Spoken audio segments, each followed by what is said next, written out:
Are you ready? Jamie Markley, David Van Camp, and Scott Robbins. We just become best friends, yep. Making sense of it all. Now I get it. And having some fun. Lighten up, Francis. The Markley, Van Camp, and Robbins Show. I'm David Van Camp. There is Scott Robbins. Jamie Markley is out. He is traveling to South Florida to offer former President Donald Trump the legal services of the law offices of Markley, Van Camp, and Robbins, Esquire. I think you add the Esquire to make yourself sound more official. No, he's got the day off. Yeah, he's going to. Yeah, and, you know, we used to just do personal injury. We've broadened our scope. We used to, yeah. I mean, maybe we can make a personal injury lawsuit out of this whole thing. Say that he tripped and fell over one of those boxes that was at Mar-a-Lago, right? Have you been injured by federal government property? Call Markley, Van Camp, and Robbins. Okay, so anyway. You know, can I just tell you one other quick one here? Yeah. To go along with this, I've been seeing this meme passed around that the water at Camp Lejeune is now outselling Bud Light. That's pretty good. All right, yeah, so there you go. So we all know the big lead story of the day. Donald Trump arrested on federal charges in Miami yesterday. He went back to New Jersey last night for a fundraiser where he sort of rallied the troops. And, I mean, now you're looking at a guy who in the latest round of polling is polling, 40 points higher than Ron DeSantis right now? Yeah, because he's a sympathetic character. We all know, and that this is a politically motivated prosecution that no other former office holder would be charged with. We all know that. They're going after him because they don't like him. Well, it's unprecedented. Right, it is. There's a reason why it's unprecedented, too. There's a reason why Richard Nixon was pardoned. You know, it's because, look, you don't want to put the country through something like this, and yet that seal has been broken, and we are entering a dark new chapter in American history. I thought it was really funny, though, as Donald Trump went back to New Jersey for a fundraiser. He gave a speech ahead of time. Right. CNN's Jake Tapper apparently thinks so little of his audience that he had to do an extensive warning to them before playing a clip from the speech. I mean, this doesn't make any sense. So you're going to air everybody's hot take. You're going to have live footage of the motorcade. You're going to have one of your reporters on the ground in Miami doing the play-by-play of all this nonsense. But as soon as the primary source begins to make public comments, you're going to shut him out. But it's because they want to build the narrative. They don't want him to defend himself because in their minds, he's absolutely guilty. It doesn't matter what the charges are. They feel like for years he's guilty of something. And if he's risking going to prison, it's objectively a good thing in the eyes of people like Jake Tapper on CNN. This was remarkable to me that he was calling it potentially dangerous, Scott. Yeah, well, they throw that word around all. Dangerous is everything. We do have now some of the sound, as I told you. We're not, and the audience, we're not carrying his remarks live because, frankly, he says a lot of things that are not true and sometimes potentially dangerous. But we do have some, a small portion, so you can get a sense of his state of mind and how he might be framing his defense. I want to get your reaction to it. We're going to start, of course, I just want to note, he begins this clip we're about to show you by making unfounded claims about the charges against him, untrue and unfounded claims about the charges against him, and the people he thinks are behind it. So I just want to preface it by saying that, and then at the end of the clip, you're going to hear him frame what could actually be part of his defense. So here's a little clip. So 40 seconds of disclaimer this guy gives out there before you hear a former president who has become the first former president to be indicted on federal charges. A former president who is currently running for president, who is currently the top contender against the sitting president, Joe Biden. Hearing from him, that takes a lot. This could be potentially dangerous, guys. And for context, you know who he's interviewing in this moment? No. Alexandria Ocasio-Cortez. Oh, jeez. This guy is seriously looking at AOC and saying, well, I know that you're a truth teller, okay? All right? Miss cow farts are killing the planet and whatnot. We got to cork, cows' butts and whatnot. Right. Yeah. Let's hear what was so dangerous that CNN thinks its audience needs a 40-second preamble before hearing. Here's what Donald Trump said. as soon as my computer decides to unfreeze itself, I should say. Right. That was great timing. See, the deep state's everywhere. No, but these things happen, right? Yeah. So he's going after the deep state for just ginning up any charges they can. He's saying that this is a politically motivated arrest, that the current president had him arrested. None of those things are untrue. And yet the tap master is out there saying, well, this is obviously patently untrue and potentially dangerous. You know it's dangerous having a president arrest one of his opponents.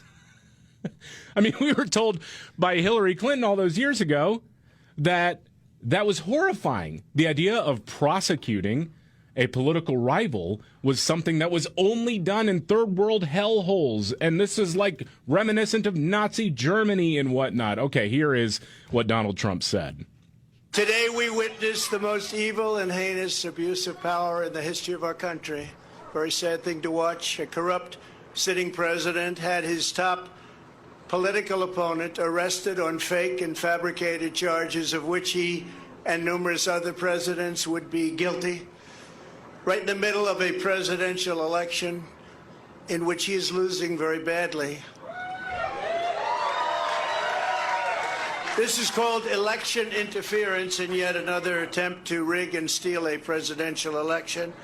More importantly, it's a political persecution like something straight out of a fascist or a communist nation.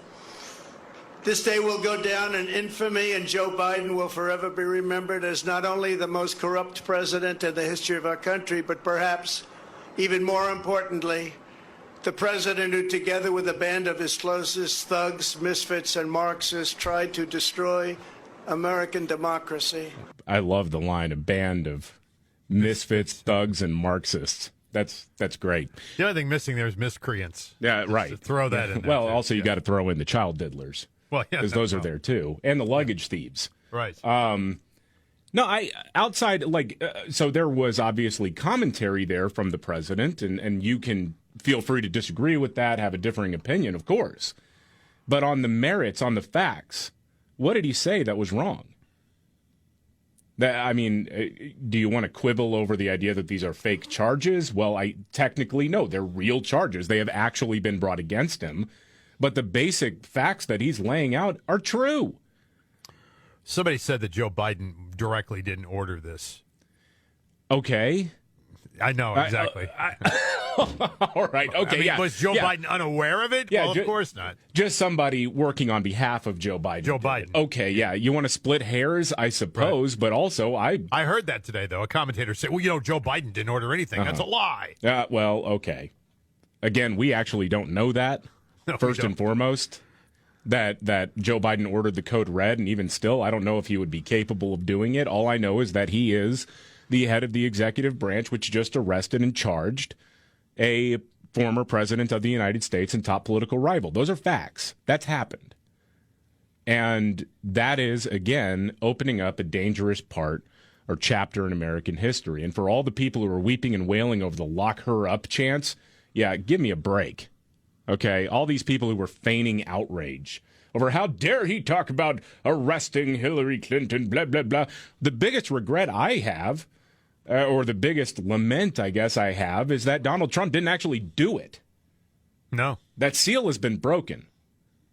And so Democrats, don't get all, don't get your panties in a bunch when a Republican starts playing by these exact rules. Oh, no, they will, too. They will. Absolutely, they will. Well, too bad. Pandora's box is open. I mean, it's open season now. It absolutely is. Yeah.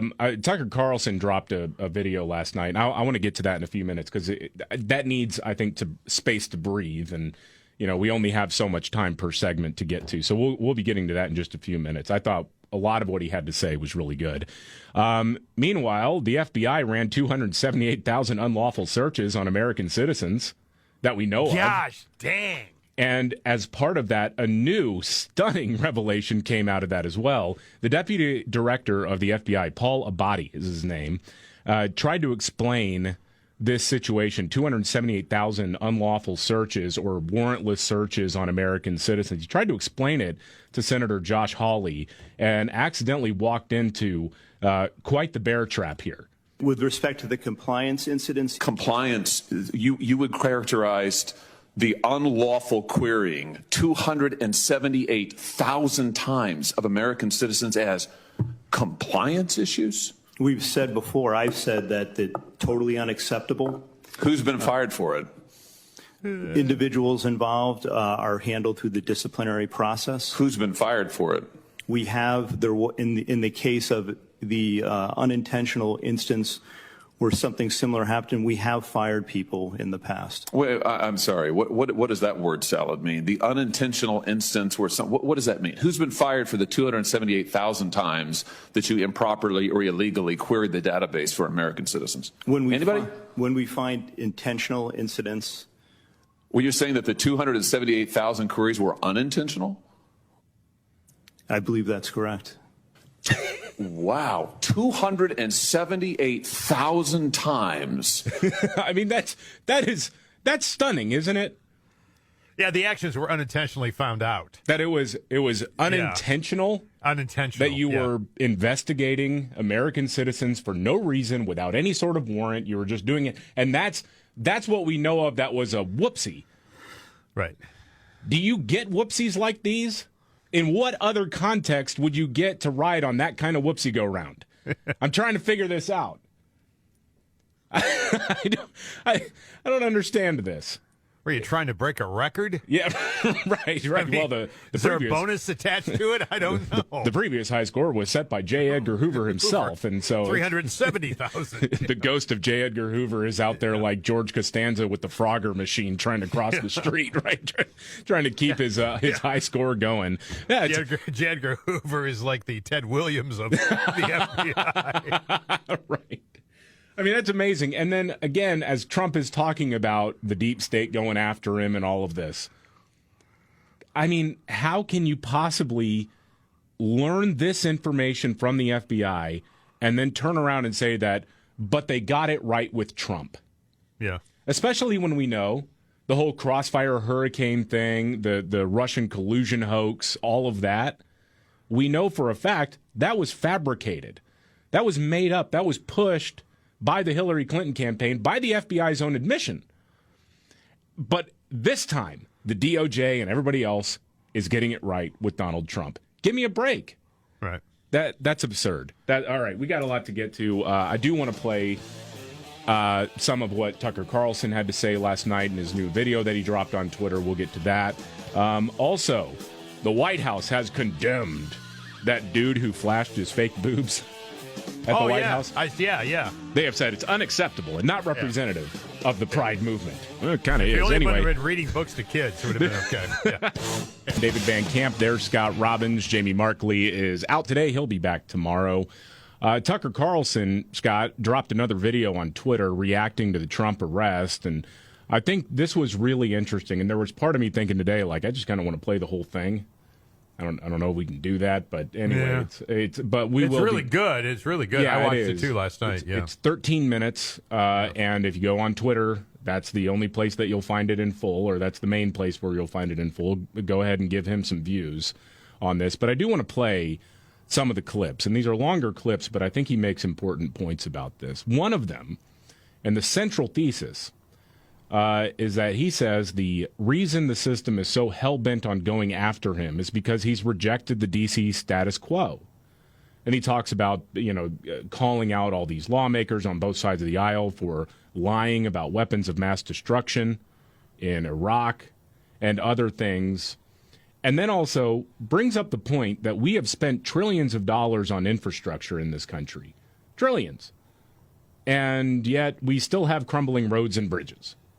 And he said, where did that money go? That's basically it. And Trump apparently is the one guy, as Tucker puts it, that is asking that question, really. Where did all the money go? It's certainly not here. Well, it's in Washington. It's in Fairfax and Loudoun counties and in leafy, perfectly manicured Northwest D.C. And, of course, a huge chunk of it went to Ukraine, to Zelensky and his friends. Not because you voted for that. You didn't vote to give it to them. You never would. But because Joe Biden and his many allies, from Chuck Schumer to Mitch McConnell to Paul Ryan and every single news anchor on all of television, all of them believe that Ukraine, its borders, its future, its infrastructure are all more important than the town that you live in. They sincerely think that, and it's obvious. Everyone in power thinks that, except for Donald Trump. Whatever else you say about him, Trump is the one guy with an actual shot at becoming president who dissents from Washington's long-standing pointless war agenda. And for that one fact, they're trying to take Trump out before you can vote for him. And that should upset you more than anything that's happened in American politics in your lifetime. Even if you don't plan to vote for Donald Trump, even if you would die before voting for Donald Trump, which is your right, and a lot of good people feel that way, even still, the destruction of our democracy, which is the right of voters to support any candidate they want, even candidates who don't want war with Russia, the destruction of that should keep you up at night. Yes, Donald Trump is a flawed man, but his sins are minor compared to those of his persecutors. In this life, we don't get to choose our martyrs. We can only choose our principles, and America's are at stake. Yeah. I mean, I think that's an important point to make. And again, we've talked about this a lot in the Republican primary. It's kind of like I think everybody's got to earn the vote, whether it's Donald Trump, Ron DeSantis, Chris Christie, whoever. Yeah. You got to go out there. You got to make your Chris case. Christie. Yeah. You got to make your case, and I think you ought to have an open mind about anybody who's running. Oh, sure. But that is one of the most important points about Donald Trump is that a lot of the people that he brings in, a lot of the people that he brought in, don't actually see the world the way he sees it. He sees the world in a more practical and pragmatic way. Donald Trump does. I mean, the best example of this that I can think of off the top of my head is the historically black colleges and universities funding. They get a certain amount of money from the federal government, and years ago, when Trump was still president, he was meeting with these guys, and it was the second year in a row that they'd gone to the White House to lobby for more funding. And he says, well, we're going to give you the money. Why don't we just make like a 4 or 5 year long deal? So that way you don't have to keep coming back to Washington to beg and all that. Yeah. People were furious inside the Beltway at this because they loved the photo ops of being able to say, look, I'm securing funding. Whereas Donald Trump actually secured record funding for these HBCUs. And he did it in a practical way. He just said, well, we're going to give you the check. Why do you have to come here and kiss our butts all the time? Well, let's just get this done. And yet, so many people, again, they wanted the photo op, and so they were mad at him for it. Or at the very least, never gave him credit for that. Oh, no, he got no credit for that, no. And so I think Tucker's onto something there as we move forward in these weird times in which we live, where he's facing these criminal charges. But you kind of have to remember, the system does not like him whatsoever, but it does think it can beat him. I just hope they're not right. This is the Markley, Van Camp, and Robbins Show. The Markley, Van Camp, and Robbins Show. I'm David Van Camp. There is Scott Robbins. I'm sorry. I just get a kick out of this. I've already heard this audio, but I can't wait to play it for you again. Rachel Maddow on MSNBC, I thought she was gone. No, she's doing like a part-time thing and then coming in for big breaking news stories. She's working on some podcast. I couldn't figure this one out either because I thought, well, they must just have the 911 on her. Right. Well, when they need her, the biggest star on the network. So right. they bring her in for special events. And as Donald Trump, after being indicted after being arraigned, I should say, and arrested in Miami, flew back to Bedminster and did a speech before going in for a fundraiser. And I love this. Rachel Maddow was having a meltdown about the fact that the dude was giving a speech. And they, sir, believe in truth at MSNBC, so they won't air it, okay? They're not going to talk about it. Heading into this, that he was planning to make these remarks. We are prepared for his pre-fundraiser remarks tonight to again be essentially a Trump campaign speech. Because of that, we do not intend to carry these remarks live. As we have said before in these circumstances, there is a cost to us as a news organization to knowingly broadcast untrue things. Okay, this lady said years ago that it was absolutely true that Donald Trump colluded with the Russians to steal an election. She said she confirmed it. She led the charge, yes. That this was confirmed, that, yes, there was a PP tape, there was all that other stuff. Spent years talking about this. Well, there's a cost to us for airing untrue things. Did she ever apologize for that? No, of course not. So they'll cover everything, all the hoaxes, all of the weaponization of the Department of Justice, goings and comings, and but as far as the defendant actually getting a chance to speak for himself, no, that's too dangerous. We're not going to do that. Because that might actually inform the public. See, we want to craft the narrative that is one-sided, that says, obviously, Trump is guilty of whatever he's accused of. That's the role of MSNBC and most of other mainstream media outlets. Well, when she was accusing the unvaccinated of the cause of the pandemic and the furthering of the danger involved with it, yeah, she did that every night, too. Oh, yeah, and it was on her show that the CDC director, Rochelle Walensky, went out and said vaccinated people don't get sick, they don't pass along the virus. Right. We stand for truth, only truth. Of course. Yes. Oh, yeah, that's the same network that also interviewed that nut job Julie Swetnick. Remember her? Yeah. And she accused Brett Kavanaugh of running gang rape parties in high school. Yep. And then the claims all fell apart. They also put on, I don't know how many times, I think it's in the hundreds, Michael Avenatti, the creepy porn lawyer. Creepy porn lawyer, yep.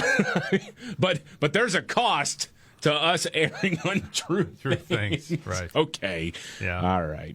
I mentioned the CDC director. The CDC, of course, has been caught red-handed taking political talking points to inform COVID guidance. The best example, of course, was the director's direct communication with teachers' unions about reopening schools. They were very, very buddy-buddy. Well, the CDC director, Rochelle Walensky, was asked if she ever let politics get in the way. The question came from Republican Representative Ronnie Jackson, who is also a medical doctor, and he asked her point blank about this. Did political pressure ever impact your CDC guidance on your public statements about the COVID-19? Did you ever feel like you were making statements based on political pressure rather than the science that was available? I run a science-based agency. I'm a scientist, and the statements that I made are defended by the science. We know that's not true. Well, no. No, they had one set of guidance that they were going to put out. The teachers' unions came together and said, no, that's not what we talked about, Miss CDC lady. You will remember who writes your checks. And they got her to change. Yeah. So, no, it wasn't informed by science. And I just want to go back to this, because it was right after she took the role as the director of the CDC. It's like within a month's time, she kept going back and forth about whether or not we're all going to die or whether or not COVID's behind us, whether or not kids can be in school or teachers need to be vaccinated before going back to work and all this stuff. Remember that? It's the emotional roller coaster from like a 4-week span. I'm going to reflect on the recurring feeling I have of impending doom. Vaccinated people do not carry the virus, don't get sick. The answer to that is to really close things down, to go back to where we were last spring. Schools can safely reopen, but right now I'm scared. It's possible to reopen schools safely without all of the teachers being vaccinated. Teachers should be prioritized. Schools should be full-fledged, in person. There's a lot of work that we need to do in order to get our children, our schools to a safer environment. We have all longed for this moment when we can get back to some sense of normalcy.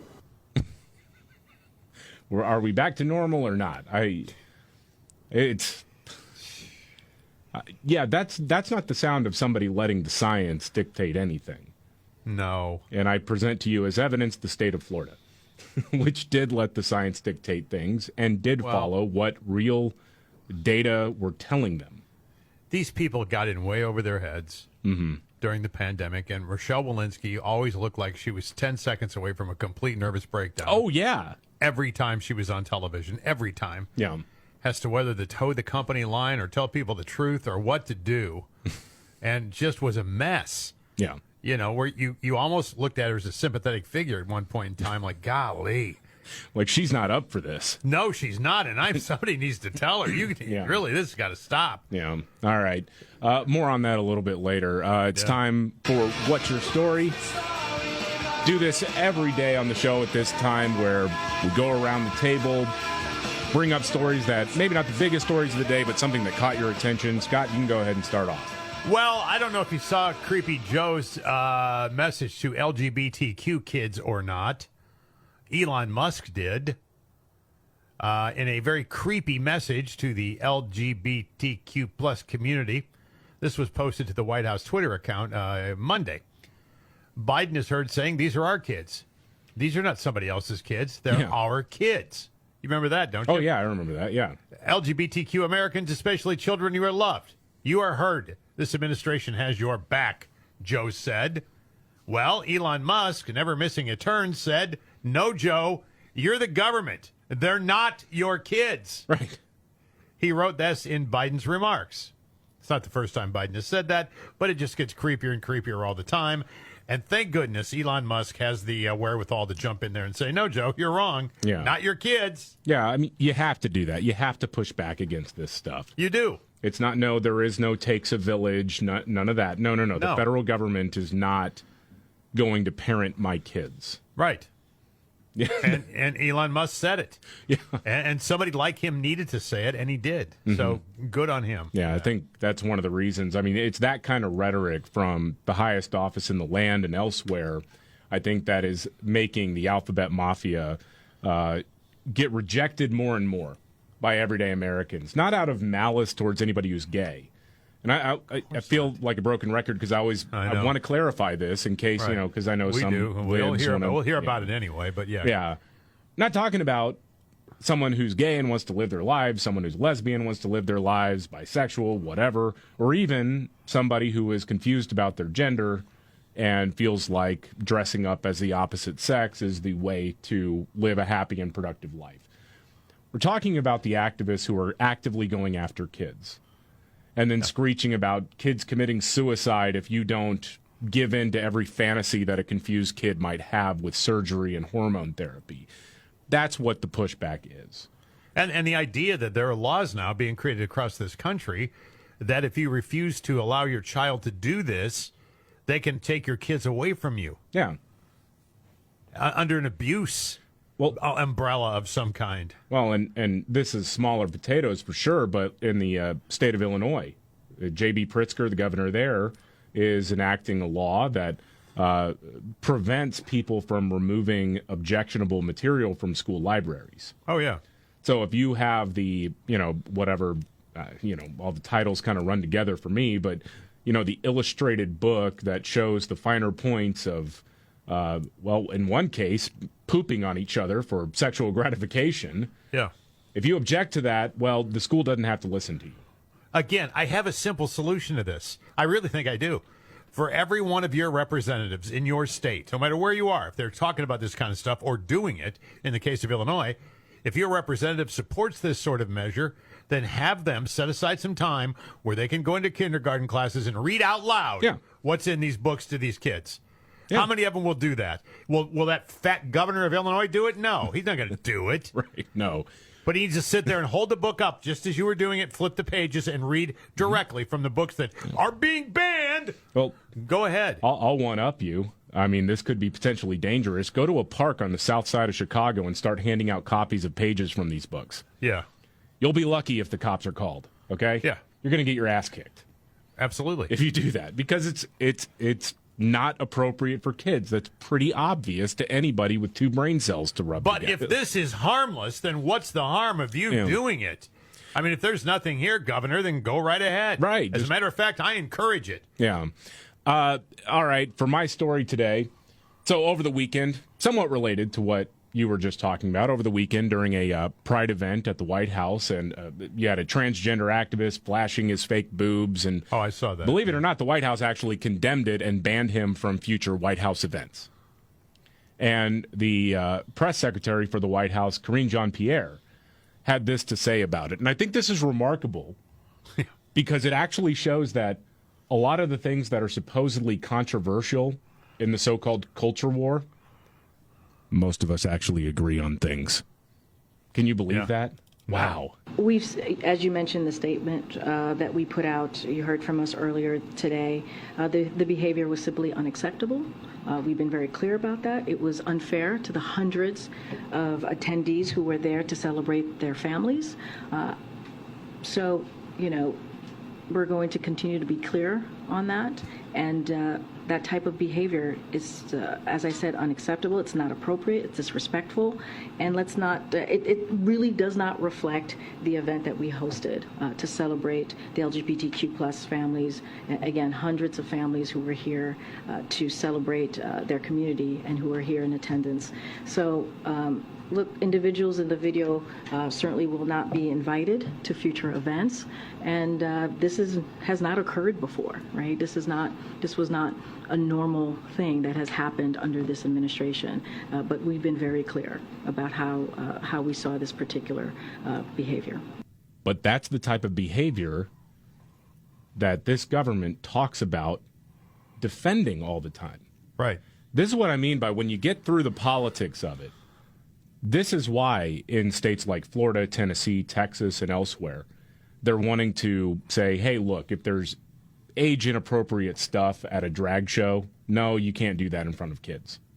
No, you can't have a guy in a G-string shaking his, wedding tackle in front of a 5-year-old, okay? That's the stuff that people are finding objectionable, and the White House actually accidentally admitted that conservatives were right. So I see this somewhat as progress, that we can all kind of agree this behavior is not appropriate in a lot of different settings. If you're all adults and you want to go to a bar and get hammered and watch a dude in a G-string, strut around while singing Cher songs, right? Fine, that's your right to do it. You can. Stay away from the freaking kids, though.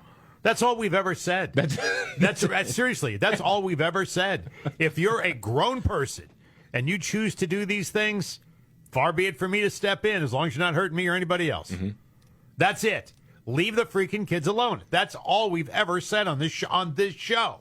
Well, that's all that most conservatives have said. That's all most right-thinking people say. Hey, wait a minute. Right. Again, you see this behavior at the White House and you realize, oh, wait, this is fairly objectionable to most people. Yes. And so I am glad they'll never admit it, but, the White House just said Ron DeSantis is right. Yes. That's pretty remarkable, whether they want to admit it or not. I'll bet you Daddy Bear Breast had no idea this was the repercussion was going to come. Right, exactly. I bet he had none. Daddy Bear Breast. All right. Yeah. We got more to get to. Big news from J.D. Vance. We'll talk to it next.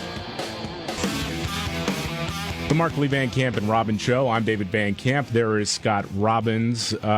Jamie Markley is out today. He'll be back tomorrow. Republican Senator J.D. Vance made a big announcement yesterday that, because the DOJ is relentlessly pursuing political enemies, he's going to hold up appointments to the department or do his best to accomplish this feat. I think more Republicans ought to get in line with this. Yes, I 100% agree with you on that. I applaud him for it. This is what you got to get serious with this stuff, man. Yeah, and it's not just about Donald Trump, and he explained this in a video that he posted online. We stop just whining about this problem and debating this problem and actually do something about it. Yes. So I've announced today that I will be holding all Department of Justice nominees that Merrick Garland will use, if confirmed, not to enforce the law impartially, which is his duty, but clearly to harass his political opponents. I think that we have to grind this department to a halt until Merrick Garland promises to do his job and stop going after his political opponents. Donald Trump is just one and the most recent example of the fact that Merrick Garland uses his department for political purposes. We have Catholic fathers harassed for their pro-life activism. We, of course, have violent criminals walking the streets after the 2020 summer of riots. And if you're letting the violent criminals go free and you're harassing Christian parents for their political activism, you're not engaged in justice, you're engaged in politics. Let's be honest about that fact, and let's make this department work a little bit more slowly until Merrick Garland changes course and actually does his job the right way. Totally agree. Absolutely. Stop whining and do something. Yeah. Just stop whining. Golly. Yeah. It doesn't matter who it is, whoever the next Republican president is, if we ever get to that point again. That's the question. Right. Of course, they're going to be talking about taking on the deep state. They're going to be talking about taking on entrenched bureaucrats within the Department of Justice who can be used by a guy like Joe Biden to go after political enemies and settle scores. Part of the way that Republicans in Congress could help right now is to make sure that they don't get to restock the pond moving forward. Right. that they don't get these people dug in like ticks to begin with. And then when, you get to a point where if there is a president who is going to go on a firing spree, then it's a lot easier because you don't have as much resistance. Yep. You got to start playing their game back at them. You have to. Yep. That's it. And so, yeah, but we'll see if this catches on moving forward. This is the Markley, Van Camp, and Robbins Show. Are you ready? Jamie Markley, David Van Camp, and Scott Robbins. We just become best friends. Yup. Making sense of it all. Now I get it. And having some fun. Lighten up, Francis. This is the Markley, Van Camp, and Robbins Show. The Markley, Van Camp, and Robbins Show. I'm David Van Camp. There is Scott Robbins. Jamie Markley is out today. He'll be back tomorrow. Thank you so much for being here. This is a weird time. And, I've been saying it for years. What a time to be alive. And boy, that just that just keeps ringing in my eardrums the longer all the craziness goes on. Well, there was nothing that, perhaps I'm overstepping here, but there's very few things that were as bizarre as the helicopters in the air following Trump to the courthouse yesterday. Right. As if it was a police chase. Yeah. I'm very reminiscent of the OJ thing. It was so bizarre. And the people outside, the whole atmosphere, man, was insane. Well, and then you had that, and then you had all these news anchors being high and mighty saying, we are not going to take Donald Trump's speech live because it's dangerous to our democracy to let the man defend himself. Gosh dang. What a bunch of pompous you-know-whats. Anyway, we'll play the audio, okay? We'll play some of what Trump had to say. After being indicted on federal charges, Donald Trump went back to Bedminster, New Jersey for a fundraiser, and he talked about the charges against him and why this is happening to him. They want to take away my freedom because I will never let them take away your freedom. It's very simple. They want to silence me because I will never let them silence you. They want you silent. And I am the only one that can save this nation because they're not coming after me, they're coming after you, and I just happen to be standing in their way, and I will never be moving. On November 5th, 2024, justice will be done. We will take back our country, and we will make America great again. So that apparently is dangerous rhetoric, according to people like Jake Tapper on CNN. Yeah. The President of the United States just had his chief political opponent arrested. That's what happened. I know that you'll get people say, well, Joe Biden didn't personally arrest him, blah, blah, blah, blah, blah. Right. Oh, yeah. No, he only had the Justice Department, go after him on his behalf.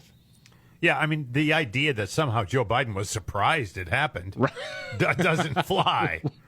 Right. Come on, man. No, it makes absolutely no sense. I do want to get to this again, and we'll be playing some of this audio throughout the show. Tucker Carlson, a voice that has been missed by many in this country. Ever since he was fired from Fox News. We don't know why.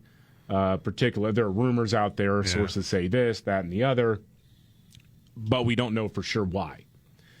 And part of it, this video that he dropped on Twitter last night, I got the sense, and I don't know about you, I got the sense that he was talking about Trump just as much as he was talking about himself, getting the boot from Fox News. Yeah, I could see that. The parallels were there. Yeah. Basically saying, hey, Trump is the guy who's going to go out and he's been trying to buck the system as much as possible, and the system is desperately trying to take him down.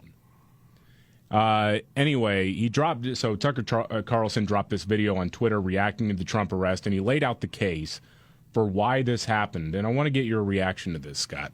All right. What just happened was always going to happen. It's been inevitable since February 16th, 2016. That's the day Donald Trump made a blood enemy of the largest and most powerful organization in human history, which would be the federal government. Here it is. It's from the Republican candidates debate in Greenville, South Carolina. We should have never been in Iraq. We have destabilized the Middle East. They lied. They said there were weapons of mass destruction. There were none, and they knew there were none. There were no weapons of mass destruction. All right. We should never have been in Iraq, Trump said.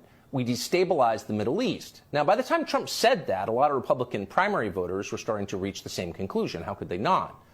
But it was the next line that doomed Trump to today's arrest. They lied, he said. There were no weapons of mass destruction, and they knew there were none. Now, when he said that, a few in the crowd booed. Most just sat there in silence, stunned. Can he say that? Well, he said it anyway. And by saying that, he sealed his fate. That was the one thing you were not allowed to say, because it implicated too many people on both sides, which on this topic is really just one side. Hillary Clinton was guilty of it, but so was Paul Ryan. All of them were guilty. They all knew, they all lied. And to a person, they hated Donald Trump for exposing them.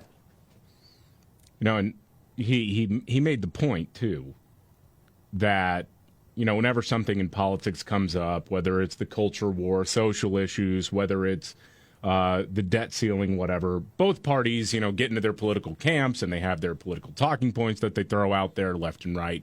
But when it comes to foreign policy, a lot of times everybody is pretty much in lockstep.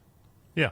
And certainly if you look at the beginning of the turn of the 21st century, you can see that a lot of people who now say, well, you know, it was George Bush's fault, blah, blah, blah, that we went into Iraq. A lot of people don't want to admit that they had a hand in that as well, that they were part of that effort. And they're doing it again with Ukraine. That Ukraine is the most important thing for America to be spending money on, to be supporting right now, while our southern border is open, while we have all sorts of problems within our own country. We're dedicating all of this effort to defending Ukraine. And so, and if Trump is going to be the guy who pushes back against that, and I think that anybody who pushes back against that is going to be an enemy of, whether you want to call it the deep state, the bureaucratic state, just the federal government at large, whatever label you want to put on that, anybody who speaks out against the machine is going to be labeled an enemy.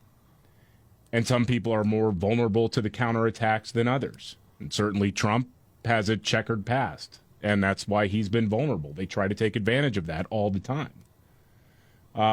So I've heard a lot of people say, if they do this with Trump, they're going to do the same thing with DeSantis. And I would also say and they already are.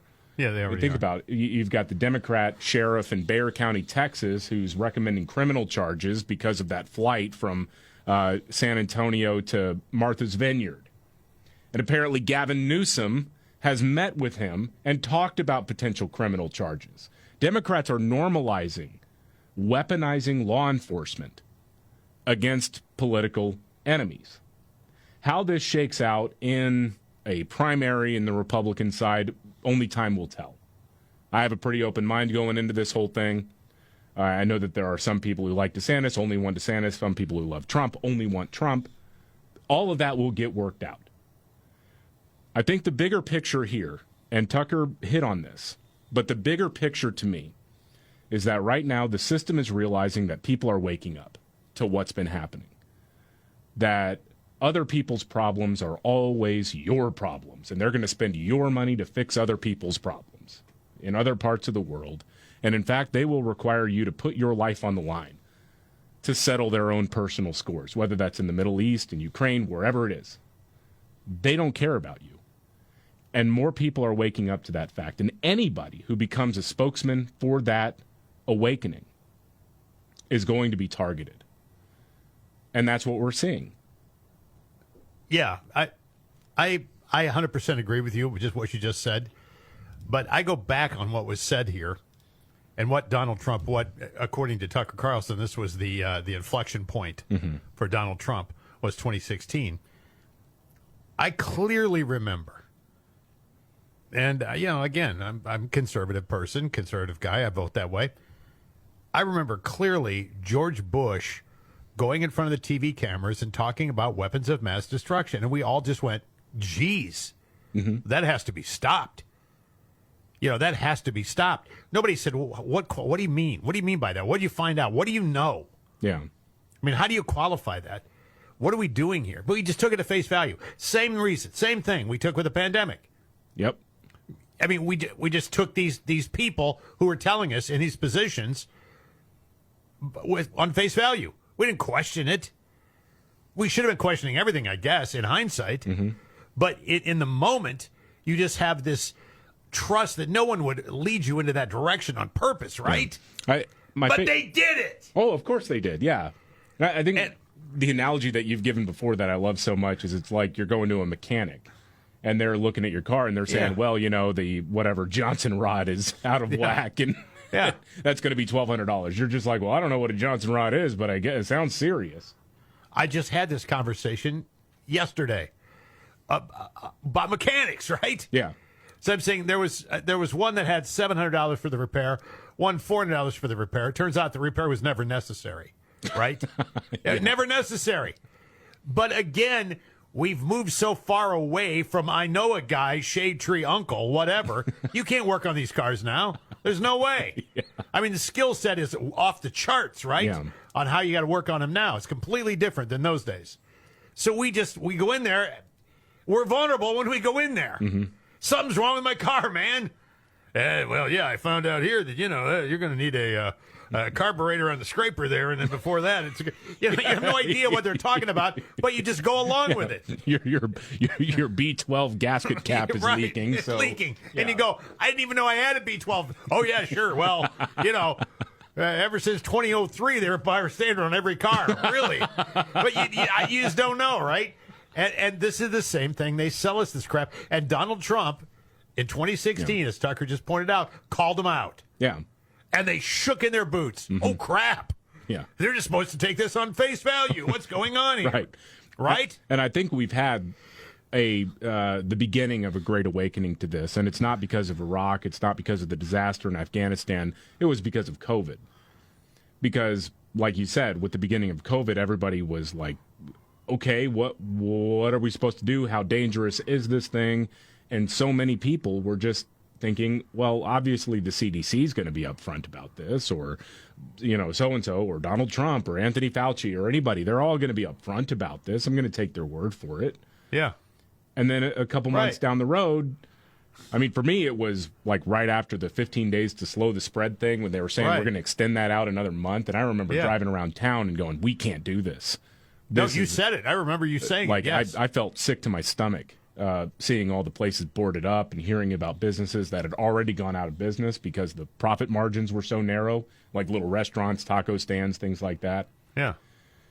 But, it took a while for a lot of people to get on board with the idea that, hey, man, you can't always trust everybody. And, I still fall for it.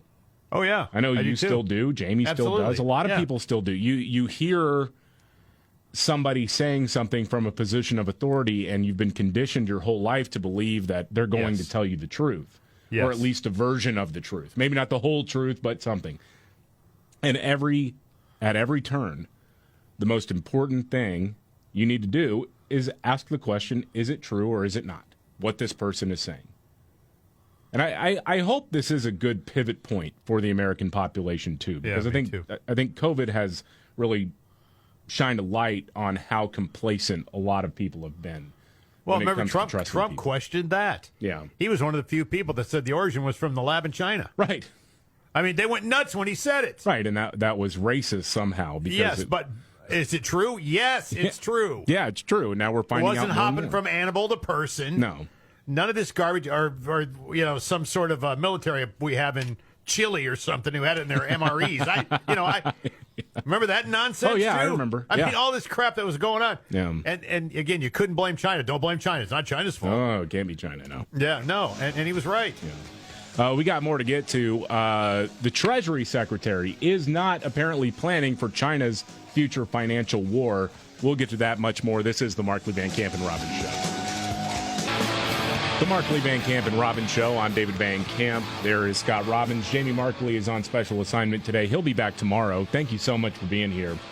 Now, this story, it's really important. Okay, I know it gets a little bit deep in the weeds, but it is really important, I promise.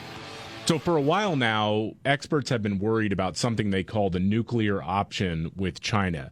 And what that means is, in the event of war, China would dump all of its U.S. treasuries overnight, because it is the second largest non-U.S. holder of U.S. debt, meaning they'd siphon out anywhere from $800 billion to $1 trillion from the U.S., causing a global economic meltdown. Now, it would be bad for them as well, but it's one of those financial mutually assured destruction scenarios where, let's say they invade Taiwan, the world starts to fight back. They say, okay, well, we're dumping all the debt. Mm-hmm. Now everybody's broke. That's a problem. That's a national security risk. Yeah. The Treasury Secretary, though, Janet Yellen, who really needs to diversify her portfolio from Werther's Originals, was asked if she is actively preparing for this potential catastrophe. And again, this would be an absolute catastrophe. It's one of the reasons why the national debt is so important to get under control right now.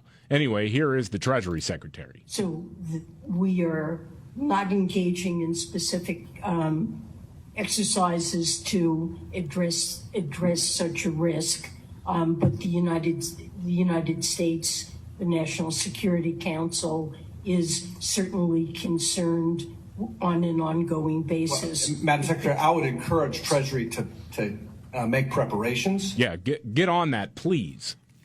But this is the same lady who said, I didn't understand that inflation was going to be such a persistent issue in the United States. None of these people know what they're doing. It's like I have daydreams now about Janet Yellen giving an address that I'm picking up on a shortwave radio over a can of cold beans that I scavenged, going, I didn't understand that China had that kind of leverage against the United States of America. I understand that now. Remember a little tune called We Don't Know, We Don't Know, We Don't Know What We're Doing. That's basically it. And I'm reminded of that every time I hear Yellen. Like, due to economic and wartime catastrophe, L.A. has descended into cannibalistic tribal situations now. And Janet Yellen's going to be there in D.C. going, I didn't understand the problem here. We're doomed, man. Yeah. We need Snake Spilskin to go into L.A. and clean it up, yeah. This is the Markley, Van Camp, and Robbins show. Of course, biggest story of the day probably is the fallout from Trump being arrested again by, well, the current president, who is also, they're rivals right now, running for president, running for the same position in just over a year and a half, or just about a year and a half. So that is, of course, a big development in our nation's history. We got a lot of takes going out there. I also want to get to something really quick about one thing I think is, I'll just put it this way. What you're about to hear in just a few minutes is exactly why so many people flocked to Donald Trump in the Republican Party. Well, no. We'll get to that next. This is the Markley, Van Camp, and Robbins show. The Markley, Van Camp, and Robbins show. I'm David Van Camp. There is Scott Robbins. Jamie Markley is out today. Thank you so much for being here. I mentioned this story just a few minutes ago, and the piece of audio that you're about to hear is exactly why so many people open-armed welcomed Donald Trump into the Republican Party, and why they decided to kick out the old guard, the people with the, proven conservative record and blah, blah, blah, all this stuff. And it's an audio clip of Paul Ryan, failed vice presidential candidate, longtime member of the House of Representatives, Paul Ryan. Huge disappointment, Paul Ryan. And it's him talking about the so-called culture war issues. He was on CBS, and he was asked about the effort to remove pornographic materials from school, banning sex change operations for children, similar efforts, protecting women's sports, that kind of stuff. Of course, the CBS News anchor framed it as book banning and an assault on LGBTQ rights, blah, blah, blah, blah, all that stuff. Here's what Paul Ryan had to say about that. He accepts the premise that this is somehow toxic and terrible for the country. This is so disappointing. I'm not a culture war guy. I think it's really polarizing. Look, on some of these issues, I'll side, with the anti-woke crowd. But to me, I'm worried about a debt crisis. I'm worried about, the future of our country and China. There are big policy problems that we need to tackle if we want to have a great 21st century for this country. My work at AEI Notre Dame and my Poverty Foundation is all about poverty and upward mobility. What I worry about are the big policy challenges that are going unresolved or made worse by Joe Biden. So that's why I want to win this election so we can actually fix these big policy problems. Yeah. Cultural war politics is good primary election politics. It's very divisive, but it's effective politics. It's effective politics. I'll grant you that. But for me, I'm an old Jack Kemp guy. I believe in inclusive, aspirational politics. Solve problems. We got huge problems. Yeah. So we got a debt crisis coming. We got to get on top of that. Neither Biden or Trump are good on this issue. Okay. Well, first and foremost, I mean, the guy who was supposed to be the legislative wunderkind had an opportunity to replace Obamacare and failed miserably. Failed. Utterly failed at that job, something he'd been campaigning on for years. The other thing is the culture war issues matter a lot. And I don't like even calling it culture war. I know that's a term that is readily accepted, so I'll use it. I prefer just fighting for common sense and decency. And if you want to talk about protecting women's sports, that's not just a culture war issue. That's a very real thing for a lot of young girls. It's a very real issue for families.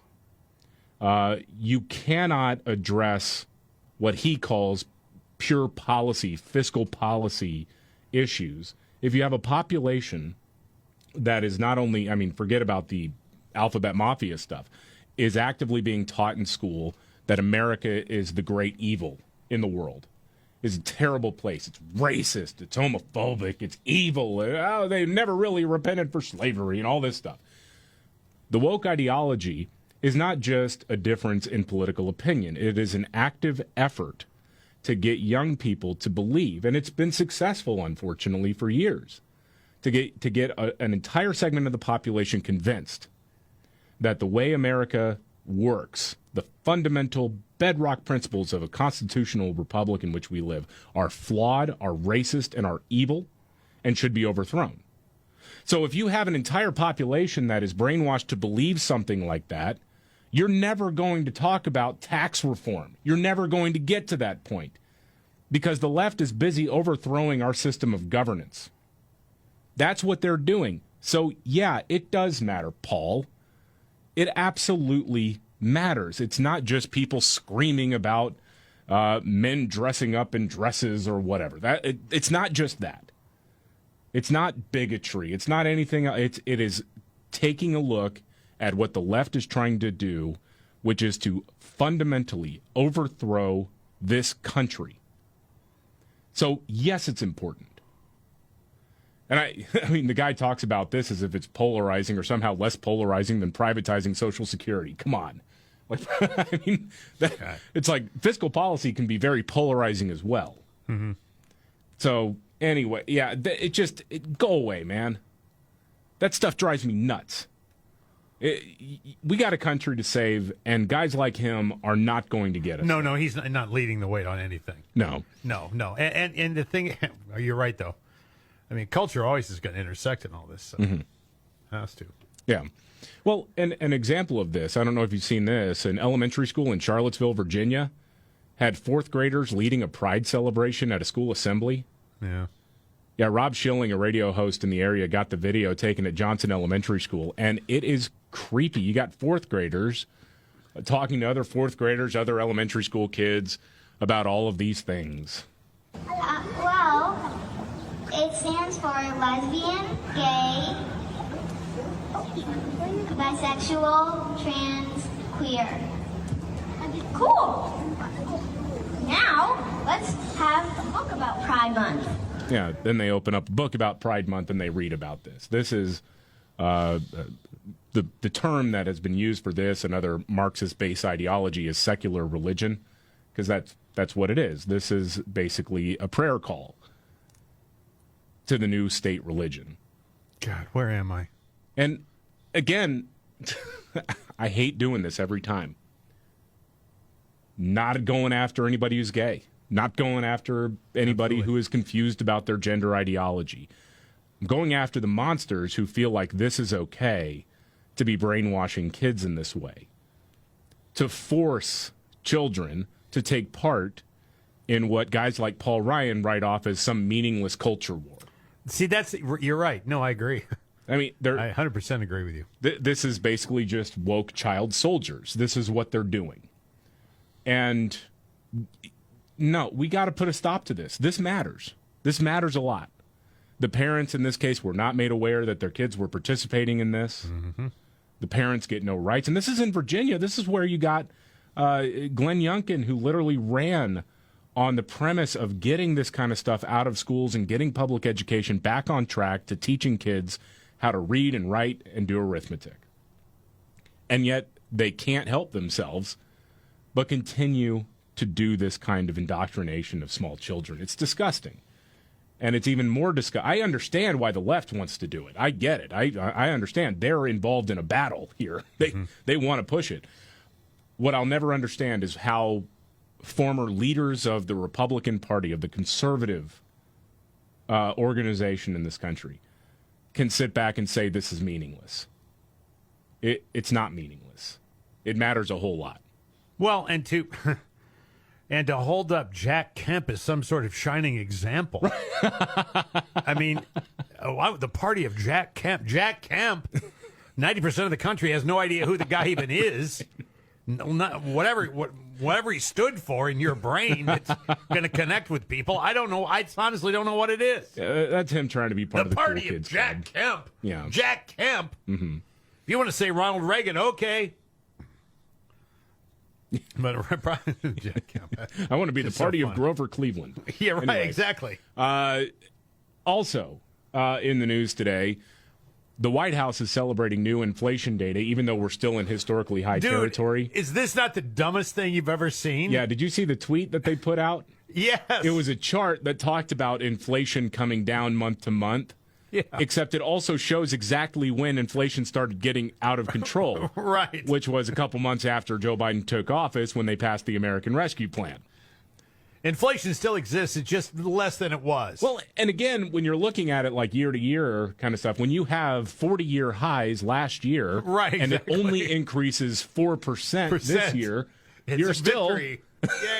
Yay! You're Look at us, way out of whack here. I saw that yesterday. I'm like, are you kidding me right now? So the White House press secretary Karine Jean-Pierre was asked about this, and again puts out this lie that, well, we're helping the average American person. 4% inflation on CPI inflation overall. That's on top of the other inflation increases that we've seen for the past 26 months or so. There's been no overall price reductions. What's the president's plan to reduce prices for all Americans, not just a certain category of people that fit certain criteria? I think everything that the president has done, all of his economic policies, and you think about these historic legislation, that's for all Americans.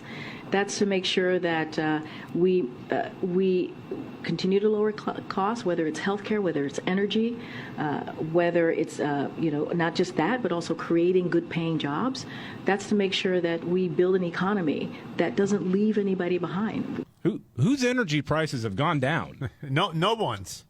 No one's. I mean, maybe you got a little bit of a break because of springtime temperatures, more mild temperatures, but summer is here. I'm not really sure whose energy is going down, whose costs for energy are really going down. No one's. I mean, do you ever go to the grocery store? Ever? Right. Ever? I mean, it's crazy. It was only up 4%. Yeah. That's all. Yeah, that's it.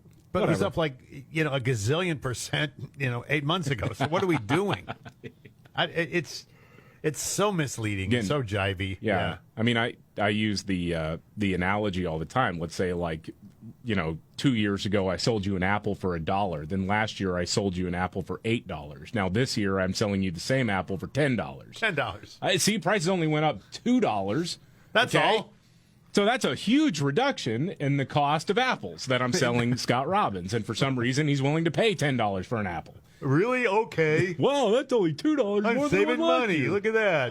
Oh well. That apple you don't taste better. Yeah. You don't get to do a victory lap over that. No. No spiking the football there, you dope. Right. All right. On a lighter note, reporters in New Orleans were at a family home earlier this week reporting on the death of a popular local chef named Demetrius Scott. He'd been missing for about 2 weeks. He hadn't responded to any attempts to reach him or shown up at work. He just vanished. So his family reported him missing. Then they were notified by the coroner's office that a dead body was found dumped in the 9th Ward, and it was believed to be him. No tests had been done, and the family apparently hadn't viewed the body yet, but reporters were already sent to the family home to do like the eulogy and try to get reaction to this. But while the reporters were on the scene, this dude suddenly walks up, very much alive, seemingly well. One person said, "Hey, where you been, dude?" He goes, "I've been around." He added, "I just needed to take some time for myself. Life caves in on you sometimes, and that's actually what happened. I needed to get away." Oh, my gosh. You can't send a text message, bro? No. Just saying, "Hey, by the way, I need to clear my head for a few days." So, how many days was he missing again? Let's see. Did you say a couple of weeks? I couldn't. Yeah, it was like a couple of weeks. Couple of weeks? Gone. Yeah. Yeah. I've wanted to disappear myself a few times for a couple of weeks. Yeah. I haven't done it. I'd let you know, David. Oh, thank you, Scott. But I'd swear you to secrecy. You can't tell anybody. I know. Just leave a note. I mean, don't let your family Right. and your friends think that you're dead for crying Right. out loud. So everybody rushing to cash in on that life insurance policy. No kidding. Yeah, somebody's like, "I was about to have my car paid off." Damn! Dang it! Damn you for coming back. This is the Markley, Van Camp, and Robbins Show. The Markley, Van Camp, and Robbins Show. I'm David Van Camp. There's Scott Robbins. I don't know if you saw this update. Hey, remember when Alec Baldwin shot and killed a woman? Yeah, I remember clearly. On yes. the set of the movie Rust? Yes. So we got an update from people involved in the investigation because, of course, very famously now, authorities in New Mexico have dropped charges against Alec Baldwin. But they are still going after the armorer, a woman named Hannah Gutierrez Reed, young woman who was supposed to be keeping track of the firearms and apparently was the one who loaded the firearm that Alec Baldwin used to kill someone. And the update is that apparently she was hungover the day that she was on the set and gave that gun to Alec Baldwin, which then, of course, he used to kill a woman. Mm-hmm. And, that reeks of unprofessionalism, doesn't it? Yes. She's going to jail, man. And I'm not against that at all. I think Alec Baldwin should be going to jail too, but they don't ask me for my opinion in the court system in New Mexico. Again, I go back to this all the time. There are certain jobs. If you show up hungover, you can go through the motions and get it done. Yeah. An armor is not one of them. You've got a pretty specific gig here. Yeah. And you can't get anybody killed. That's job number one. Yeah. The other thing that I wonder, though, because the reporting was, at least at the time, that they went out shooting, like everyone, all the main principals on the set went out shooting the day before, the afternoon, evening before. Right. And I'm wondering, were they kicking back cold ones while shooting that gun? I thought the exact same thing, particularly when they said she was hungover. Yeah. Because they were planking, or what's that called? Yeah. Plinking. Yeah. Okay. Shooting cans out in the desert. With their guns. Yeah, and so I don't know. Maybe they were. We'll see what comes out of that. But man, that's one of those things you cannot be. No, you can't. You can't. You got to be in your right mind. Exactly. Yeah. I mean, there are jobs. You flying an airplane. Yeah. Conducting surgery. Yeah. We got to. I mean, the list is fairly long on things you can't do. If you're going to booze hound, make sure you get a couple of days off. Yeah. Lucky for you, back in your drinking days, radio host is not one of those jobs. Well, no, it was a lot of 10 hits in a row mornings. Scott, you straight off the log. I'm sorry, I had He's got an axe going through his head right now. Sorry, I've got a case of the still drunks right now. Oh, buddy. I got to lay down. Hold on a second. You played the same Madonna record 6 times in a row. More music in the morning. Golly. Did you also see this story? I feel like this comes up every couple years or maybe every year, but as more people are getting on airplanes, flying around for summer travel, there is a fats rights activist and social media influencer. This lady's morbidly obese, and she is complaining because airlines are making her buy 2 seats. Right. In order to get on the plane because she doesn't fit in one. And she's making the claim, I have the exact same experience as everybody else. Why do I have to pay twice as much? And I'm like, sorry, and I say this as a moved American, okay? Not morbidly obese, but certainly heavier than is healthy. You're not. I will say, it's not the same experience. If you're not fitting in one seat, I'm sorry, that sucks, but there's only a certain amount of square footage on an airplane. Well, yeah, it takes 2 seats to hold you. Yeah, so, yeah, you should pay for that seat. You got to pay for that seat. Nobody else should be, subsidizing your lack of self-control, okay? Anyway, this is the Markley, Van Camp, and Robbins Show.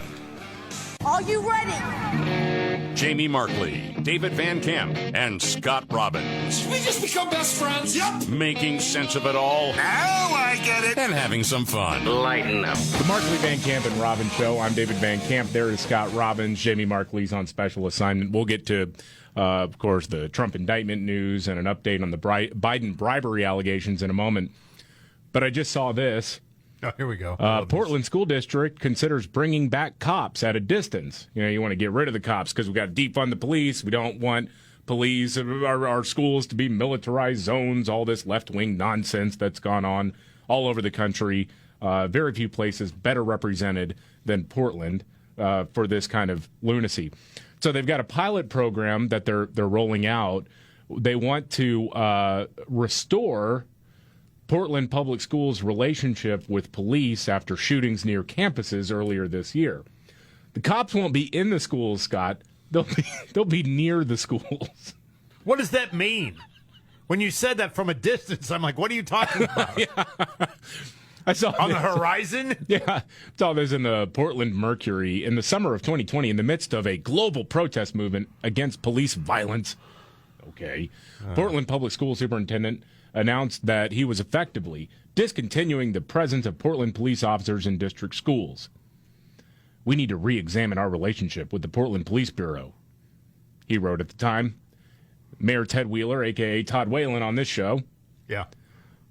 He strongly supported the superintendent's move. Leaders must listen and respond to the community. We must disrupt patterns of racism and injustice. I am pulling the police officers from schools. Just 3 years later now, in the aftermath of a series of shootings near Portland Public School campuses, a PPS safety and security task force that was formed by the superintendent to review the district's safety measures has recommended reestablishing the partnership with the Portland Police Bureau. This is one of just 13 recommendations the task force made to enhance safety in the district. Other measures include requiring all middle and high school students to display their ID badges while on campus, piloting a roving weapons detection system at major high school events, and growing the PPS Youth Violence Prevention Team. But this is still about reimagining the Bureau's Youth Services Division that has generated the most controversy among students and staff and observers. The particulars of the partnership, the Portland Mercury reports, are yet to be determined, but Andrew Scott, the PPS board chair, was quick to point out in an interview with the Mercury that the district is not planning on returning to pre-2020 school resource office models. Personally, I don't want to see police officers involved in student discipline, said Scott. I don't want to see them back in our schools as a routine manner. I do want to see a stronger partnership with the Bureau. Okay. Why can't they just admit we screwed up? They can't. Okay, exactly. So you start these half-assed measures, right? Yeah.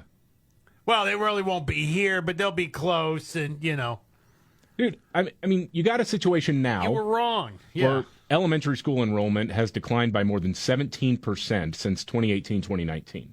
Yeah. And a lot of that is partially because of declining birth rates, but also because a lot of people have been moving out of the district because, well, they're afraid that these left-wing lunatics are going to get their kid killed.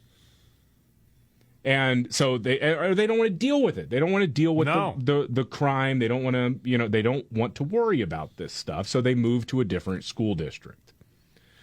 And now you're right. I don't know why they can't just admit, hey, we screwed up. We're bringing the police officers back into the schools because we need this for safety reasons. And that's okay. We'll forget it. Okay, done.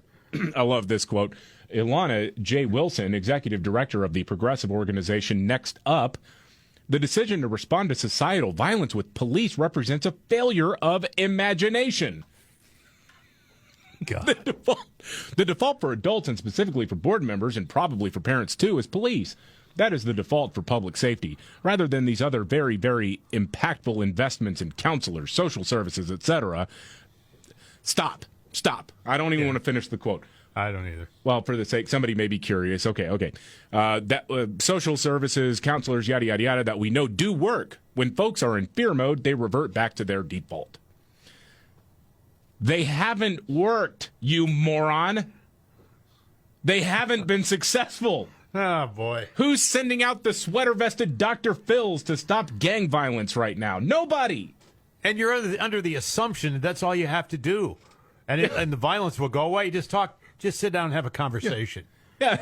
It's like you got two junkies arguing with a drug dealer, guns come out. Hold on a second. Right. Let's talk about... hang on. Let's talk about your past trauma. No, Tell man. me about your dad. Yeah. God, I mean, it's so... You deal with all that when you're locked up. Yeah, right. And that's the thing. The two things can work, but they have to work in tandem because... They absolutely have to. Spending years as a reporter, covering crime, covering the courts and all that, nobody in law enforcement is sitting here saying that a cop is the way to solve all of society's problems. No. Police officers on the street as an agent of triage, as an agent of saying, here's a bad situation that needs to be stopped, and that's it. By the time somebody is doing something that requires police intervention, it's too late for the counselor. It's too late for the warm fuzzies. You can talk about youth programs. You can do all of that stuff. That's fine. Yeah. But right now, when you've got several years now of unchecked violence in the city of Portland and many other progressive cities throughout the country, it's time to bring the guys with batons and guns back into the equation. And if that hurts your feelings, I'm sorry, but public safety matters more than your progressive wish listing. Okay? Mm-hmm. Sorry. It is so enraging to me to hear these people saying, well, it's just a lack of imagination. No, man. Dude, these kids deserve to go to school not stepping over homeless dudes shooting up heroin and people doing drug deals around them and much less gangs shooting at each other. And yeah, if you got to bring in metal detectors in the school, certainly like where I grew up, the first school system that I was in Houston, we had metal detectors, and it sucks. And you can say, oh, this isn't how it should be, and I agree with you. It's not how it should be, but it's a response to a need, unfortunately. My middle school, you weren't allowed to have a backpack that wasn't mesh or plastic, like see-through. Mm-hmm. So you always, you had to... Because people were bringing knives and guns into school. Because there was gun violence, there was gang violence. I mean, this is something that, unfortunately, a lot of kids in this country have been dealing with for years and years and years. Whenever there's a horrible tragedy, mass shooting at a school, and it gets a lot of eyeballs and all that stuff. And yes, it should. I'm not saying that's not newsworthy, and it's tragic, but it's a completely different situation than the violence that school children face on a daily basis in this country. And so these people need to be taken out of the conversation. City leaders need to stop listening to them because they're only getting more people hurt. They're crazy. They're lunatics. Kick them out of the club. I suggest retired dads and grandpas walking up down the hallways. They're with like sorority or fraternity paddles. There was actually, now dang it, I can't remember where it was, but there was a story that we covered a couple of years ago, where dads did that. Dads actually were sort of hall monitors at school. Yeah. And they're not armed with anything. They're not. No, of course not. If you want to talk about again the broader picture of violence prevention, then that's fine. But nobody's calling on those dads to stop a drug deal gone wrong. No. Right? At a certain point, you need a guy with a badge and a gun to handle a bad situation. And if that hurts your feelings, I'm sorry, but this is the real world, and you got to deal with it. Anyway. Well, you also have to look at declining enrollment. I mean, and declining tax bases for some of these schools. I mean, there's a reason this is happening, and a lot of it has to do with violence in schools, getting to school, coming home from school. Yeah. And parents with the wherewithal to do so will leave, leaving, of course, the ones who don't have the wherewithal to do so and making it even worse. Yeah. This is a problem you need to discuss, not with Dr. Phil in a sweater. No, I think anyone who has a conscience left in any of these progressive cities needs to get down on their knees and beg police officers to come to their town. Yes. They've got to do it. Mm-hmm. Too many people are getting hurt as a result of these left-wing lunatics. I All agree. right. Sorry, we got other stuff that we got to get to, of course. We got the Trump indictment, the fallout from that. Also, apparently releasing the Biden bribery document will put lives at risk, says the FBI deputy director. We'll get to that and much more. This is the Markley, Van Camp, and Robbins Show.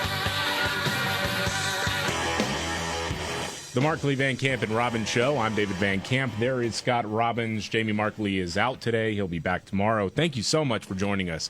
As always, we really appreciate it.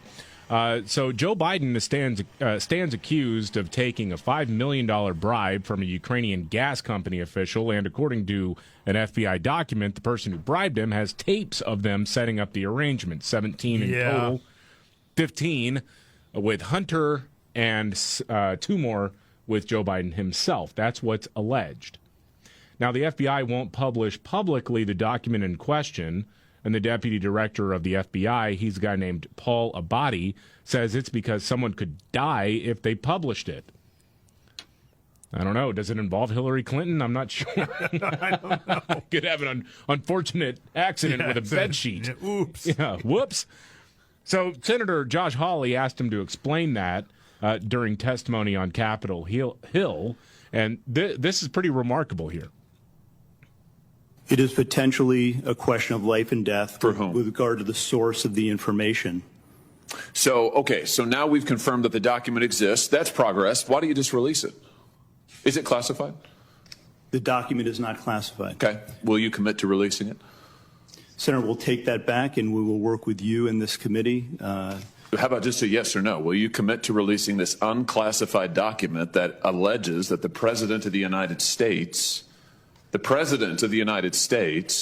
has taken $5 million or more in bribes from a foreign nation? The document has already been released pursuant to a subpoena to the House Oversight Committee. Has it been released to this committee? We'll work with this committee within the parameters that are established to meet Will you the release the request. document to the public? It's unclassified. Don't you think the American people have a right to see it? Senator, the document, as you know, contains sensitive information that has bearing on the life of the source of the information, potentially. You can redact the source's name. We do this all the time. In some instances, Senator, and I know you know this, that is not sufficient to protect people. And that's what we strive and work to do each and every day. And I hope you would take that seriously, too. So the FBI will spend untold amounts of resources going after a president, Donald Trump, for a made-up Russian collusion conspiracy theory. But yeah, we're not really going to worry about this document. We're certainly not going to tell the American people about it because, well, I mean, this corrupt head of a Ukrainian gas company might get killed. Well, the guy's name is out there. If that's the source that they're talking about. If that is the source, yes. But I don't know. Maybe it is somebody else. I don't know. But surely you could protect that person. Isn't that supposed to be your job? I would think. I mean, with all man. of this, they don't want this out there. They don't want it out there. At least not yet. They got to protect their guy, man. Yeah. I get the feeling that this is sort of that drip, drip, drip of information that media is going to maybe occasionally run a story on, so that then they can go back and say, "See, we held him accountable." Blah blah blah, all of that. But I just get the feeling that there is something big that may come. I'm trying to break out of my cynicism, where every time we talk about Biden corruption, my default position is, well, nothing's going to happen. He's protected. But I don't know. Maybe something will happen. And we get closer to, let's say, I don't know, the beginning of next year. The presidential race is taking shape. You see what the Republican primary looks like. Is it going to be Trump? Is it going to be DeSantis? Is it going to be anybody else? And maybe, just maybe, they don't have the confidence to run the old man out there again. So then they drop the hammer. Right. See, I think that too. I do. I think that too. Yeah. When they start to look at internal polling, they start to feel like we can't win with this guy. Yeah. You know? But, I mean, we know they're protected, though. We talked about this yesterday. There's that woman in Virginia whose 6-year-old got a hold of her gun and then shot his teacher. Yeah. And she is facing up to 2 years in prison now after pleading guilty to charges that she lied about marijuana use on her background check paperwork in obtaining that firearm. The president's crackhead son admittedly lied on a background check, the same line. Like, you have to do this questionnaire when you're buying a gun from a FFL. You have to, fill out this questionnaire. Are you a current drug user? Are you in rehab? That kind of stuff. Mm-hmm. And he lied about it. He said no. So this woman's going to be going to prison for potentially 2 years now, and the screw-up son of the president of the United States, they can't bring a case against him? Really? And Trump is facing federal charges in Florida? Yeah. And facing state charges in New York, and potentially going to be under felony indictment again out of Georgia. Really? Yeah, I know. Yeah, I know. I know. So, but there's all this chessboard, right? You don't know why this is happening and what the long term is, and none of it. And I'm still at the same spot where I think the system believes that it can ultimately take Donald Trump down. And they may be right. It might. They might. But they also believe that he's vulnerable enough that if they do these types of, or take these types of actions, they'll promote him, pump him up in the GOP primary. He wins the nomination. And then when it's too late to put another name on the ballot, they drop the hammer and get rid of him. I think if there is an argument to be made, one of the arguments is if you vote for Joe, again, you're voting for Kamala. Because there's no way this guy goes 4 years. Oh, I think that's absolutely true. There's no way. Yeah. So, with given that option, if you can drive that point home and say, hey, you vote for who you want, but you're voting for her. Oh, my gosh. Well, the scary thing is, a lot of people will really like it. That's why I never let anybody give me crap for saying, you would vote for Trump again after everything else. Yeah, I would. Yeah, so would I. You'd vote for a senile old man who can't remember where he is, and then Kamala Harris, who's a joke of a human being? Yeah. Okay. All right. Cool. Yeah. Get off of Moral Mountain, why don't you? This is the Markley, Van Camp, and Robbins show. Biggest story of the day, of course, the unfolding fallout from Trump being arrested by Joe Biden, and what the takes are. They're flying all over the place. Of course, I want to go back to something. Actually, it's a different clip, but it involves the same guy, Jake Tapper. Yeah. Who was beside himself that Donald Trump dared meet with fans at a Cuban restaurant in Little Havana in Miami. I thought this was really funny. Also, it's dangerous to say that boys shouldn't be competing in girls' sports, says the White House. Dang! I'm glad you're bringing this. Holy smokes, man. We'll get to that and the big trifecta, top 3 stories of the day with Scott Robbins. This is the Markley, Van Camp, and Robbins show.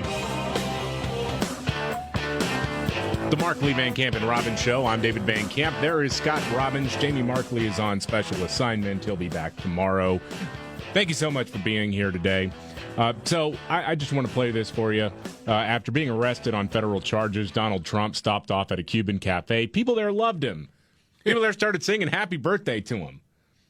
He's cutting it up. He's taking selfies with people. It looks like doesn't have a care in the world, even though he's under federal indictment. I mean, right. But that's Trump, man. That's what he's very good at that. Dude that can compartmentalize anything, though.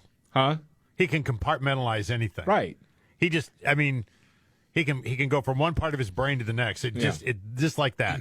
You're right. Most people would be like a little dog-eared anyway, right? Right. At least I just want to go home. Yeah, I just want to curl up in a ball somewhere. Yeah. Going, hey, how you doing? Meanwhile, CNN, Jake Tapper was very upset that producers in the control room were airing footage of it. Even just the image of Donald Trump not looking like he's been through the ringer right, yeah. was enough to set Jake Tapper off. God. the folks in the control room, I don't need to see any more of that. He's trying to turn this in, he's trying to turn it into a spectacle, into a campaign ad. That's enough of that. We've seen it already. Let's go over again the 37 charges that Donald Trump is facing. Yeah, from the same network that had helicopters in the air and a guy on the ground giving a play-by-play of an SUV driving past him. Exactly, yeah. Doesn't want to make it a spectacle. How dare Donald Trump look happy? How dare we show people giving Donald Trump support? This is CNN. Oh, this is news. Oh, he should be quivering in fear. And it was the original haircut that did it. The first guy. Holy, man, again, I'll just hand out this free advice. Take a Midol and a bubble bath, dude. Just relax, man. What is wrong with you? I mean, we don't need to see any more of that. No.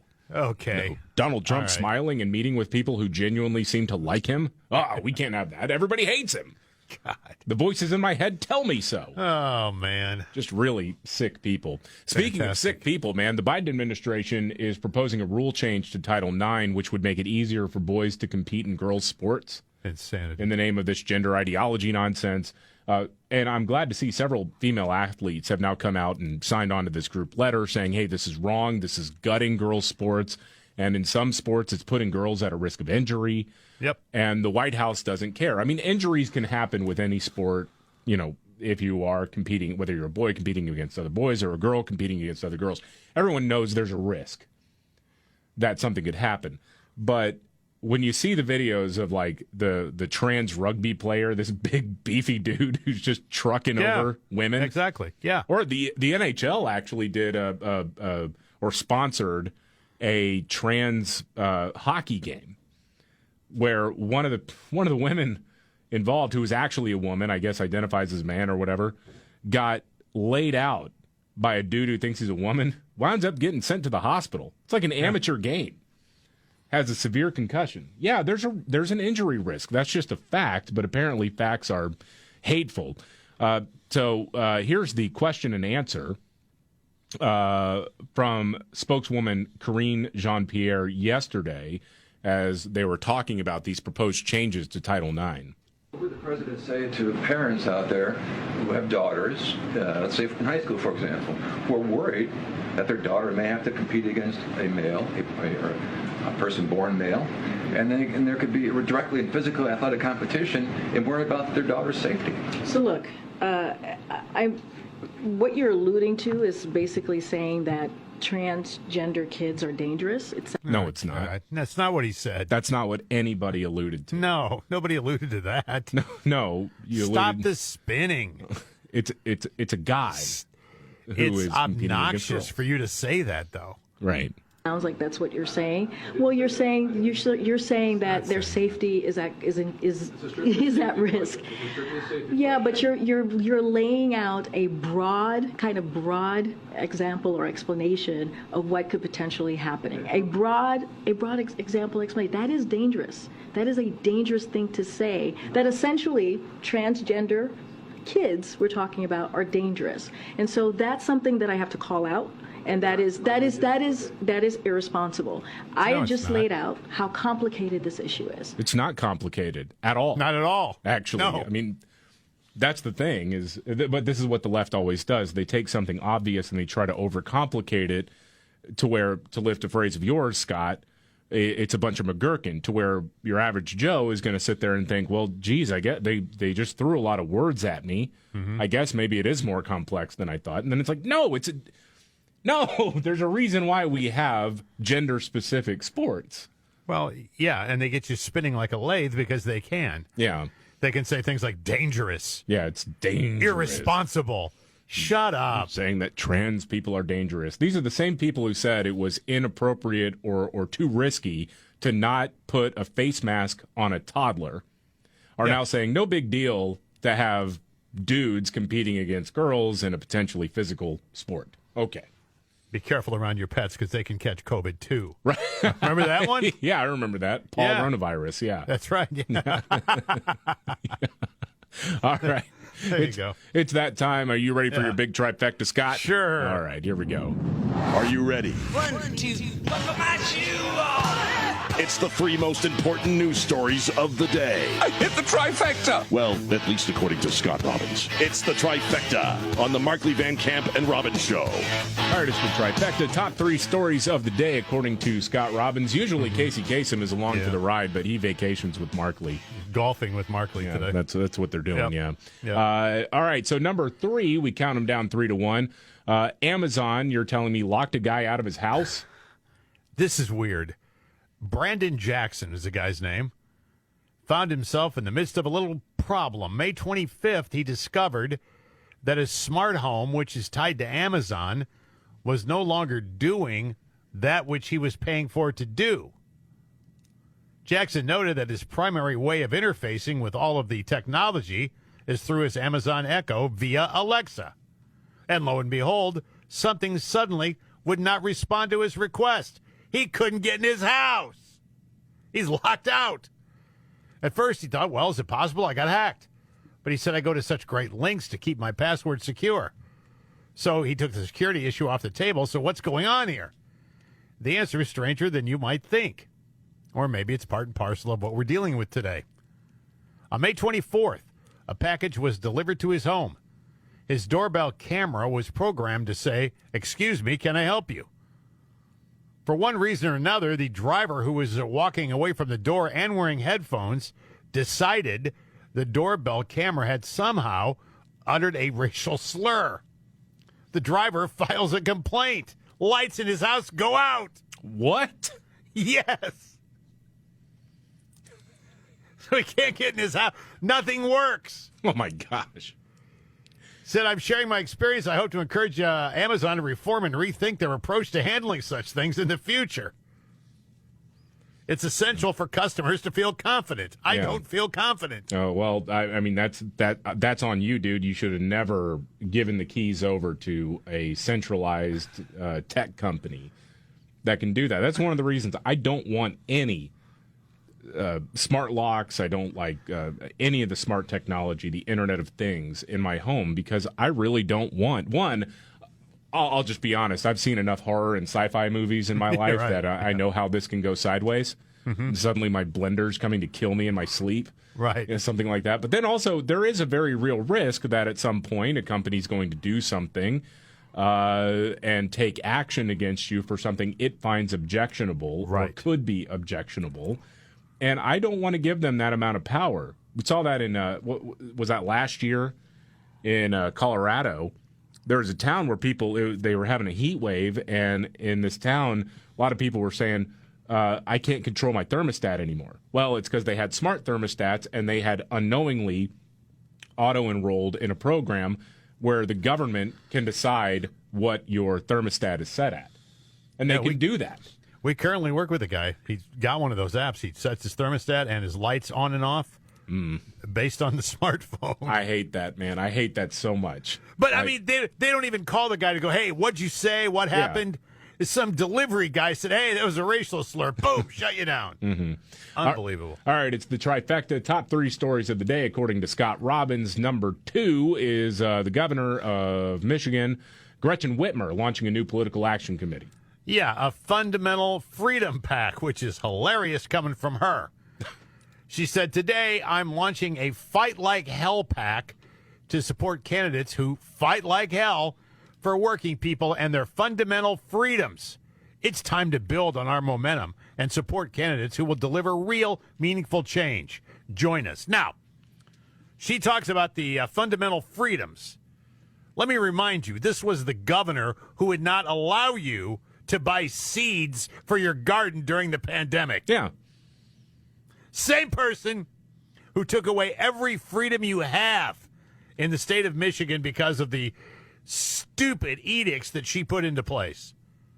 Now she's yapping about freedom. Okay, got it. Yeah. Well, it's freedom for the state to do whatever it wants. Whenever it wants. Yeah. That's really what they mean when they say freedom. Remember saying, well, it's February. People really aren't gardening anyway, and it won't. Are you kidding me? Right. It was crazy, too, because you could still go into Walmart. Yes. But just certain sections were roped off. Yes. So even if you're buying into the 6-foot distance rule, you're actually corralling people into a smaller portion of the store, which actually theoretically would put people more. Anyway, okay. Man, I just want a bag of peat moss, man. Yeah. What do I have to do? What is going on? All right, it's the trifecta. Top 3 stories of the day, according to Scott Robbins. We're down to number 1. Jeopardy fans are telling me went nuts over the lack of response to a biblical clue. This is interesting. Now, when I talk about Jeopardy contestants, generally speaking, we are talking about people with very high IQs. Oh, sure. With a knowledge of a lot of different things, right? Well, this happened on Jeopardy, and this is one of those situations where I think the majority of Americans would know the answer, but these 3 people did not. This was Tuesday. All 3 contestants failed to answer the question many believe to be very simple. The host, Mayim Bialik, is that right? Did I get that right? I think so. Yeah, she read the clue. Here's the clue, David. Matthew 6:9 says, Our Father, who art in heaven, blank be thy name. No one. Yes! Yeah. Of course. Lord's Prayer.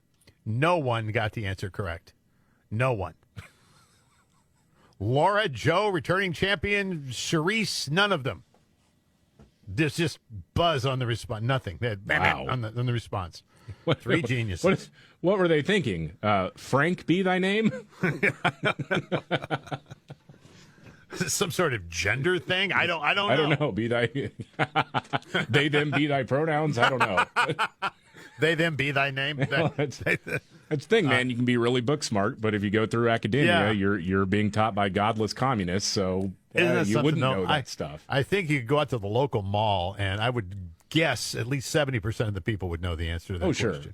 Yeah. I mean, even if you're not Christian, remotely religious. I mean, been to church a couple of times. Yeah, that's a pretty common phrase within the culture. That is really surprising that they didn't know that. All 3. They know 17th century art, I'm sure, but don't know that Skylar be thy name? Jeez, I don't know. Golly. Yeah, dang. All right, we got, I feel like we just did it, but we got Nimrods in the news coming up and a news update. This is the Markley, Van Camp, and Robbins Show. The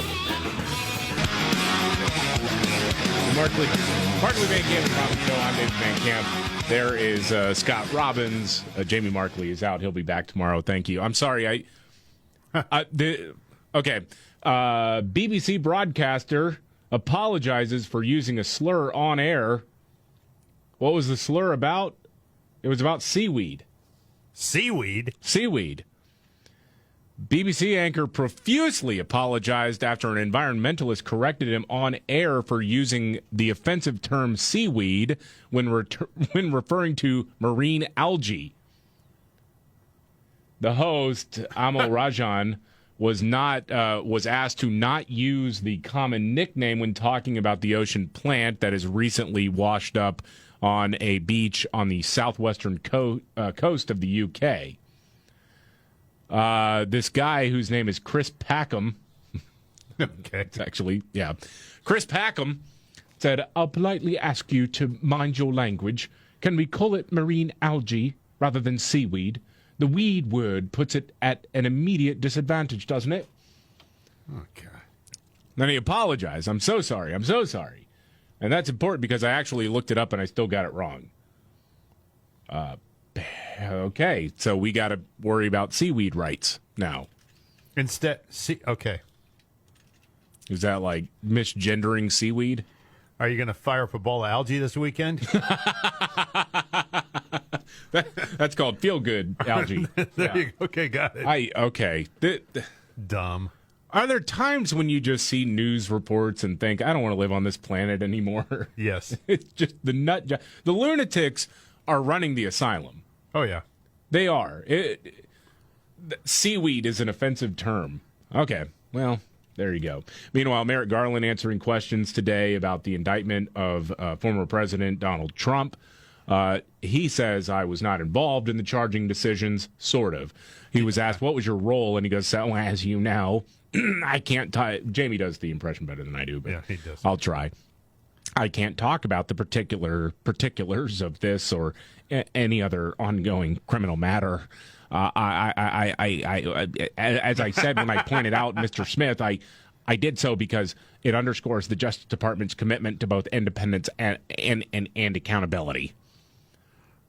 You know this guy ordered the code red, and you know Joe Biden asked for it. Come on. Anyway, we'll find out about that in like 18 months. It's time for Nimrod's in the News. Yeah, buddy, let's roll. Anytime now. Is your computer freezing up again? Going gets tough. Damn it, this is too hard. The dumb get dumber. All right, Dean. It's Nimrod's in the News on the Markley, Van Camp, and Robbins Show. I love the poorly educated. All right, Nimrod's in the News. A guy from Minnesota named Alan Duncan was just arrested for a series of robberies in Chicago a few months back. He got away with more than $8,000, but he left the money in the getaway car. That car was stolen, along with a total, actually, of $12,000 in cash from inside. So he successfully robs a few places. Well, then his car got stolen because it's Chicago, right? Not even thieves are safe. This is the Markley, Van Camp, and Robbins Show.